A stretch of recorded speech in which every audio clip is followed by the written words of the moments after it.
สองเซี่ยวจอมตัวสบายดีท่านผู้ชมและผู้ฟังทุกท่านยินดีต้อนรับเข้าสู่รายการ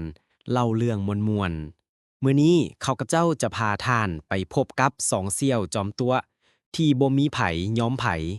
เรื่องราวจะเป็นแนวใดมาฟังกันเลยสองเซี่ยวจอมตัวไผจะอวดเก่งกว่ากันในหมู่บ้านแห่งหนึ่งได้มีสองเซี่ยวที่ฮักการอวดอ้างตัวเองที่สุด คือเท่าเสียงเมียงและเท่าเสียงหยานทั้งสองมักจะนั่งล้มกันอยู่ก้องต้นไม้ใหญ่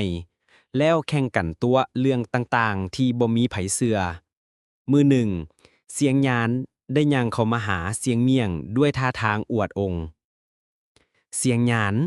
โอ้ยเมื่อคืนนี้คอยล้มกับสาวผู้หนึ่งงามป่านนางฟ้าเลยเด๋เสียงเมียงยิ้มแบบมั่นใจแค่นั้นติ สาวของข่อย5 คนส่งข้อความหาพร้อมกันพื้นใดจนโทรศัพท์ข่อยแจ้งเตือนตลอดจนแบตมืดไว้เลยเสียงงานอันนั้นมันธรรมดาสาวของข่อยบอกว่าจะซื้อเรือบินส่วนตัวให้ข่อยพุ่นนะราคาก็หลายตื้อแต่ข่อยบ่อยากได้ข่อยย่านความสูงเสียงเมียงหัวยางดังพุ่นน่ะอวดแค่นั้นบ่สาวของข่อย บอกว่าจะซื้อโลกทั้งหน่วยเป็นของขวัญให้ผู้ใด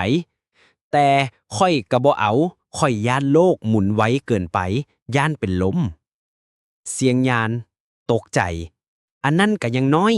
สาวของค่อยเด้ค่อยบอกว่าอยากได้ดาวศุกร์เป็นเหือน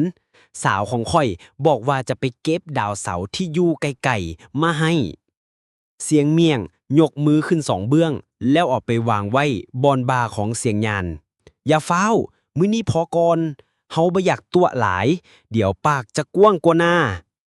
เป็นแนวใดท่านผู้ชมคิดว่าไผเป็นผู้ชนะในการแข่งขันอวดอ้างครั้งนี้ถ้าเป็นท่านจะตัวเรื่องหยังขอขอบใจท่านผู้ชมและผู้ฟังทุกคนที่ติดตามรับฟังจนจบไว้พบกันใหม่ในโอกาสหน้า